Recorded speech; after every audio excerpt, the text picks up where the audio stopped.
തിരുവനന്തപുരം വിളപ്പിൽശാല സർക്കാർ ആശുപത്രിക്കെതിരായ ചികിത്സാ നിഷേധ പരാതിയിൽ ആശുപത്രിക്ക് വീഴ്ച സംഭവിച്ചിട്ടില്ലെന്ന് ആരോഗ്യവകുപ്പ്.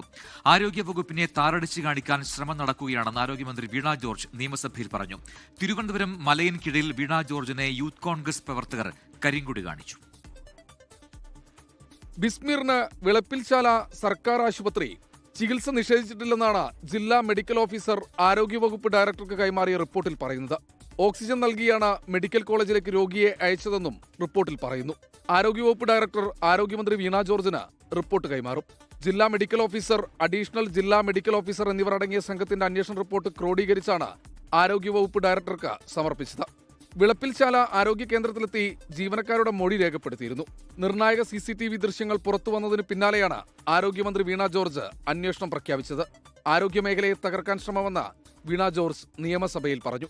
സർ, കേരളത്തിന്റെ ആരോഗ്യ മേഖലയെ വളരെ ആസൂത്രിതമായി ആക്രമിക്കുന്നതിന് വേണ്ടി, കരുതേച്ച് കാണിക്കുന്നതിന് വേണ്ടിയിട്ടുള്ള ശ്രമങ്ങളുടെ ഭാഗമാണ് ഇത്.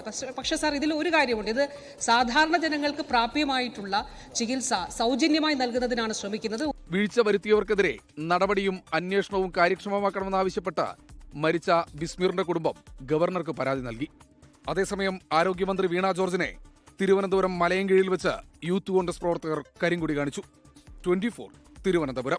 ലോകത്തെവിടെയായാലും ഏത് സമയത്തും 24 വാർത്തകളും ഓഗ്മെന്റഡ് റിയാലിറ്റി പാക്കേജുകളും എക്സ്പ്ലെയിനറുകളും വിശദമായി കാണാൻ ഞങ്ങളുടെ യൂട്യൂബ് ചാനൽ നിങ്ങൾക്ക് സബ്സ്ക്രൈബ് ചെയ്യാം.